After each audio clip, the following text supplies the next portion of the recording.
Ја слушате програмата Низ Светото Писмо.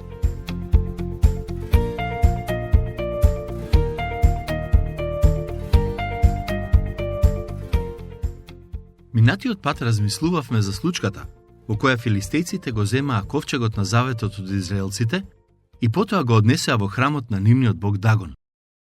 Како и израелците, така и филистејците мислеа дека самото поседување на ковчегот ќе им донесе некаков благослов, но многу брзо сватија дека тоа не е вистина. Благословот не доаѓаше од таа дрвена кутија во која беа сместени 10 заповеди, туку од Божјото присуство. Филистејците го зедаа ковчегот, но кога почнаа да се соочуваат со многу несреќи, одлучија дека е време да го вратат назад во Израел. Глава 6. Филистејците сакаат да се ослободат од ковчегот. Ке го прочитам првиот стих од глава 6. Слушнете што пишува. А ковчегот Господов остана во областа филистејска 7 месеци. Ковчегот на заветот во рацете на филистејците беше како жежок компир. Секој град го подаваше на некој друг, бидејќи никој не сакаше да го има во своји раце. Минатиот пат читавме за тоа како филистејците го ставија ковчегот во храмот на нивниот бог Дагон и секој ден го наоѓаа кипот на Дагон паднат пред ковчегот. Филистејците сватија дека не е паметно да го имаат во своја средина. Стих 2.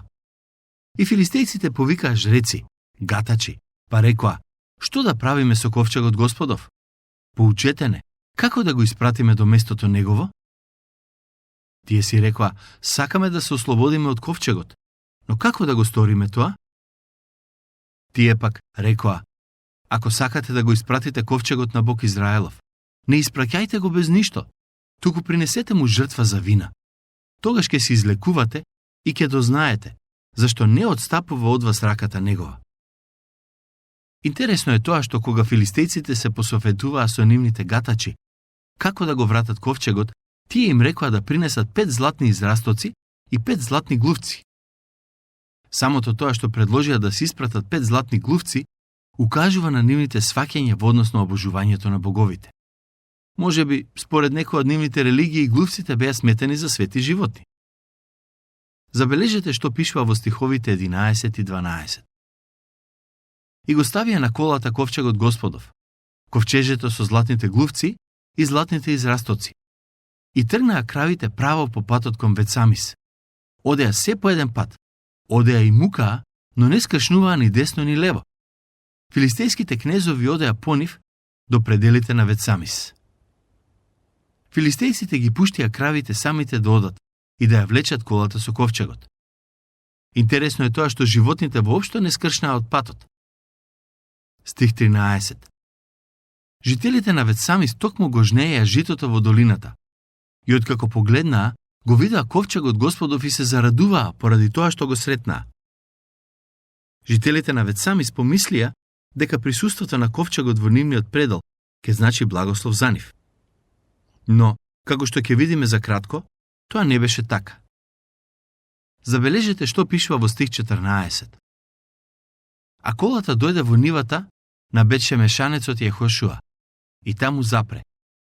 Имаше таму еден голем камен и исцепија дрва од колата, а кравите ги принесоа на Господ како жртва. Народот не сакаше да ги прифати животните и колата кои беа пратени од филистејците и затоа ги принесоа како жртва. Левитите го симнаа ковчегот Господов и ковчежето што беше до него, по кое се наоѓаа златните работи, и ги ставија на големиот камен. А жителите на Вецамис му принесоа тој ден жртви сепаленици и жртви за благодарност на Господ. И 5 филистејски кнезови го видоа тоа и се вратија истиот ден во Екрон. Кога видоа дека израелците си го прибраа ковчегот, на филистејските кнезови и молесни и се вратија дома. А златните глувци беа според бројот на сите филистејски градови. На 5 кнезови од укрепените градови и отворените села до големиот камен, врз кој го ставија ковчегот Господов и кој до ден денес се наоѓа во нивата на Бетшемешанецот Јехошуа. Господ ги казни жителите на Вецамис, затоа што тие го видоа ковчегот на заветот. И Бог уби од нив 70 души. И народот тагуваше бидејќи Господ ги удри со многу силен удар. И жителите на Вецамис рекоа: кој може да стои пред Господ, пред овој свет Бог, И кај кого од нас ќе отиде тој? И испратија пратеници кај жителите на Киријат Јарим да кажат: Филистејците го вратија ковчегот Господов. Дојдете и земете го кај вас. Филистејците имаа проблем поради тоа што ковчегот беше кај нив. Сега, кога го вратија во Израел, и тие имаат проблеми.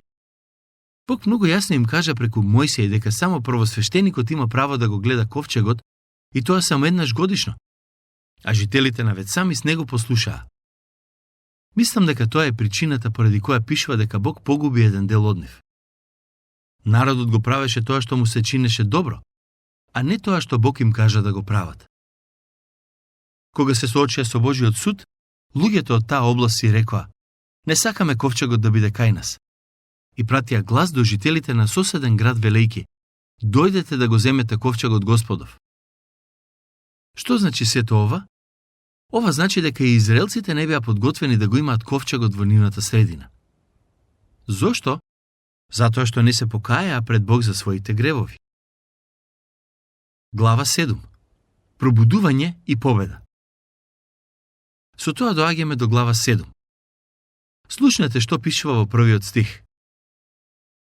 И дојдоа мажи од Киријат Јарим, го зедоа ковчегот на заветот Господов и го однесоа во куќата на Авинадав, на Ридот, а синов негов Елеазар го посветија да го чува ковчегот на заветот Господов. Колку долго стоеше ковчегот во куќата на Авинадав? Стих 2. Од оној ден, кога ковчегот остана во Киријат Јарим, измина многу време, речиси 20 години, и сиот Израелов дом гледаше со почит кон Господ. После 20 години, израелците почнаа да се обраќаат кон Бог и да му оддаваат почит. Дел од нив престанаа да им служат на лажните богови и почнаа да го слават Бог. Замислете, им требаат 20 години за да сватат дека Бог е достоен за нивната слава.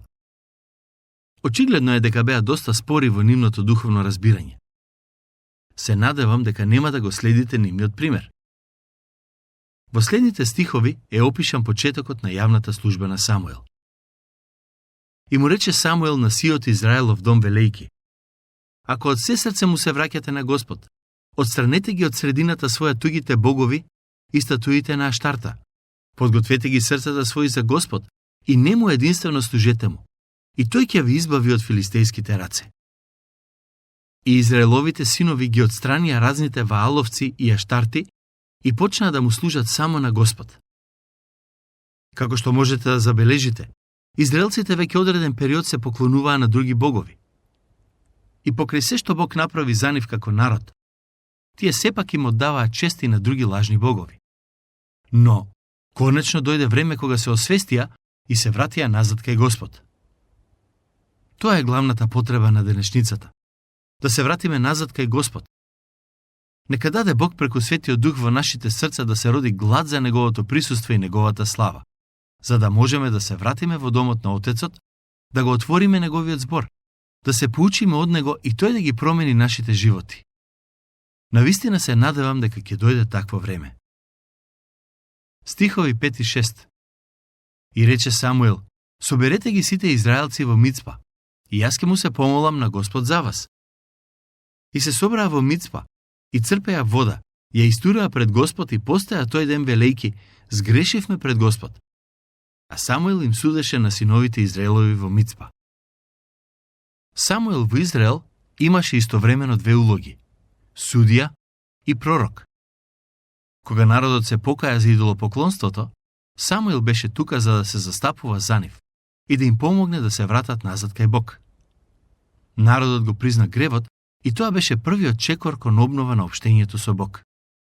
Покајанието е единствениот пат кон Бог. Денес во некои цркви постојано се зборува за тоа што треба да се направи за заедницата да порасне.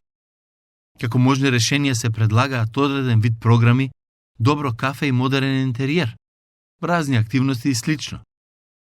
Не дека имам нешто против тие нешта, но мислам дека нам денес ни е очајно потребно да се покајаме пред Бог за своите гревови и да бараме од Него да не промени. Потребно ни е да го отвориме Божиот збор и од Него да добиеме насока за нашите животи. Читајќи го писмото, ќе се соочиме со фактот дека сме грешници, но и ќе се соочиме со Божјата љубов и благодат, која не чисти од секој греф. Стихови 7 до 11. Кога филистејците слушнаа дека синовите Израелови се собрале во Мицпа, кнезовите нивни излегува против Израел. Израелците, откако го слушнаа тоа, се уплашија од филистејците. Тогаш Израеловите синови му рекоа на Самуил: не престанувај да го молиш Господа нашиот Бог за нас, та некако да не спаси од филистејските раце. И Самуил зеде едно јагне цицалче и го принесе како жртва сепаленица на Господ. Повика Самуил кон Господ за Израел и Господ го слушна. И кога Самуил ја принесуваше сепаленицата, филистејците дојдоа да се борат против Израел. Но тој ден Господ загрме со силен татнеш над филистејците и испрати против нив силен ужас. И тие така се збркаа што паднаа пред Израел. Израелците излегоа од Мицпа, ги гонеа филистејците и ги разбиваа се до под Бет-кар. Ова е првата победа која израелците ја извојуваа после многу долго време. Знаете зошто се случи? Зашто барем привремено народот свати дека не може да живее со поделено срце и дека ќе мораат да се вратат назад кај Бог, доколку сакаат нештата да им тргнат на подобро. Долги години беа фатени во замката на идолопоклонството и кога конечно се ослободија од неа преку покаяние, Бог им даде знак дека е со нив и дека неговиот благослов ќе биде врз нив. Знакот беше победата врз нивните долгогодишни непријатели, филистејците. Слушнете што пишува во следниот стих, бидејќи ова е навистина необичен текст. И Самуил зеде еден камен и го стави меѓу Мицпа и Шен и го нарече Евенезер, што значи до овде ни помогна Господ. До тука ни помогна Господ. Многу интересна изјава. Каменот кој Самуил го постави е камен кој кај народот требаше да буди одредени сеќавања поврзани со овие настани.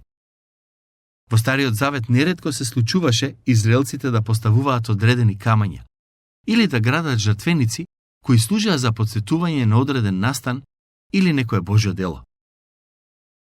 Во Библијата читаме дека ние како верници сме повикани да се навраќаме со мислите назад во минатото, за да се сетиме на околностите и ситуациите од кои Бог не избавил. Што е тоа од кое Бог ве избавил? Сетете се во овој момент и благодарете му за неговото дело. Самуил постави камен и рече: до тука ни помогна Господ. А како што ќе видиме подоцна, Бог и понатаму ќе ги води и ќе им помага. Знам дека сеќавањето на минатото нема да буди само добри спомени. Но кога гледате назад, немојте само да мислите на вашите гревови. Сетете се и на Божите дела, на моментите кога Бог ве избави од ситуациите во кои сами се вовлековте и како и Самуил ќе можете да кажете: во таа ситуација Бог ни помогна.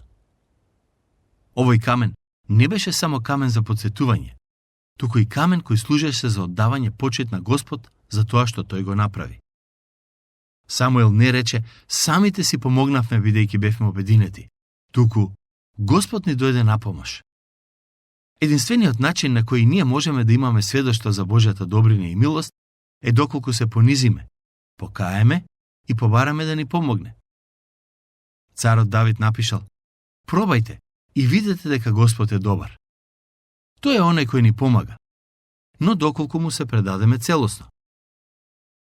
Дали имате навика често да се потсетувате на Божите добрини од минатото и да го славите за неговите спасителни дела?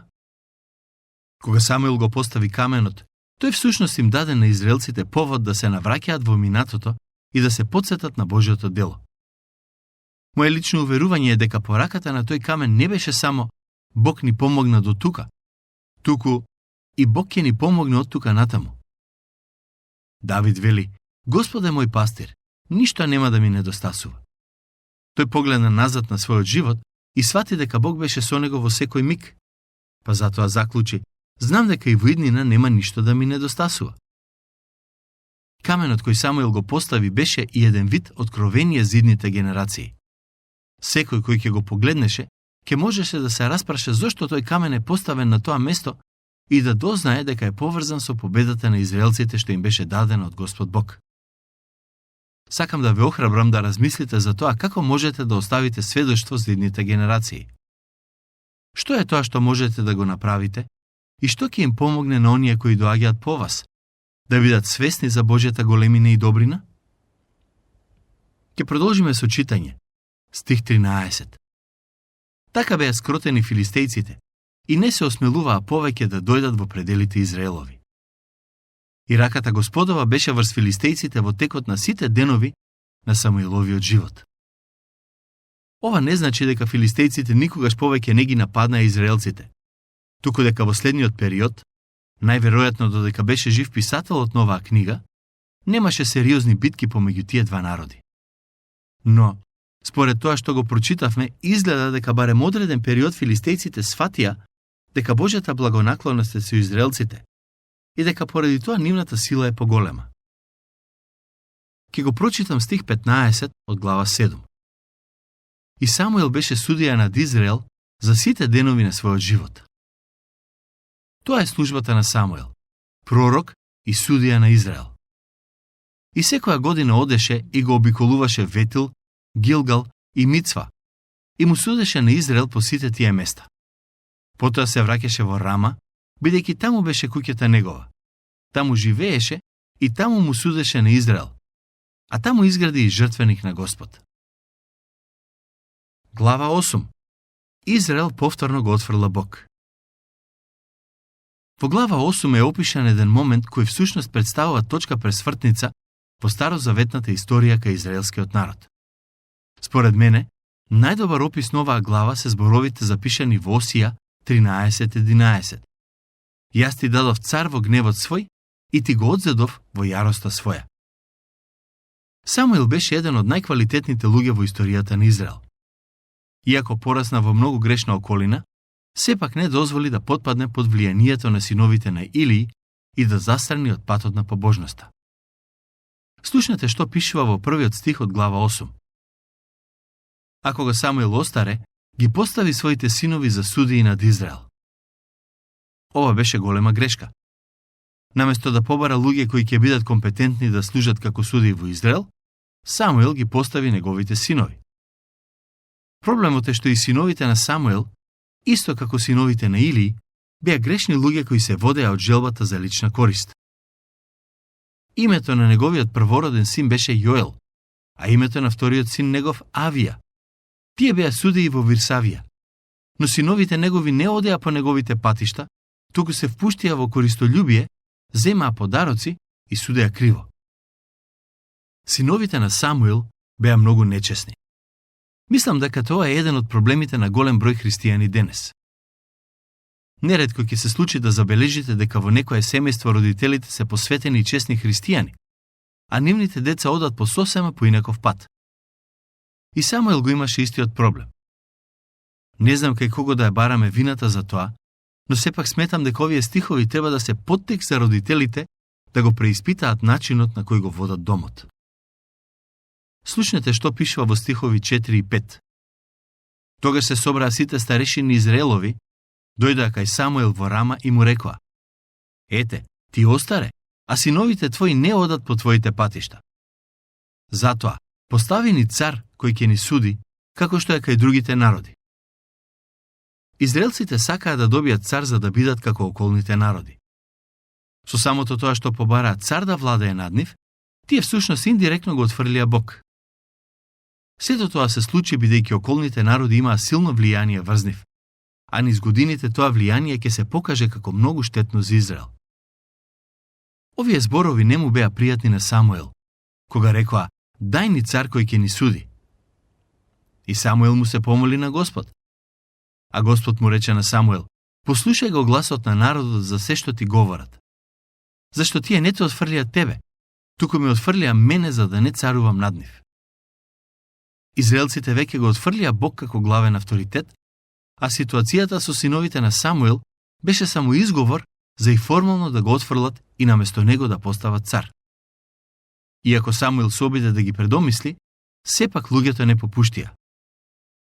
Стихови 19 до 22. Но народот не сакаше да го послуша гласот на Самуил и рече: Не, нека има цар над нас, и ние ќе бидеме како другите народи. Ќе ни суди нашиот цар и ќе оди пред нас, и ќе ги води нашите војни. И Самуил Откако ги слуша сите тие зборови на народот, му кажа на Господ. И Господ му рече на Самуел: послушај го гласот нивни и постави им цар. И Самуел им рече на израелците: нека си оди секој во својот град. Израелците побараат цар и ќе добијат цар.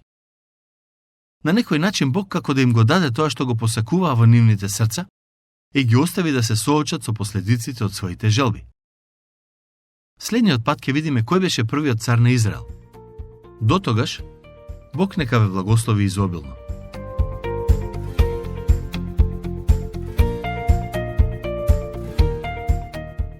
Слушнавте емисија од програмата Низ Светото Писмо.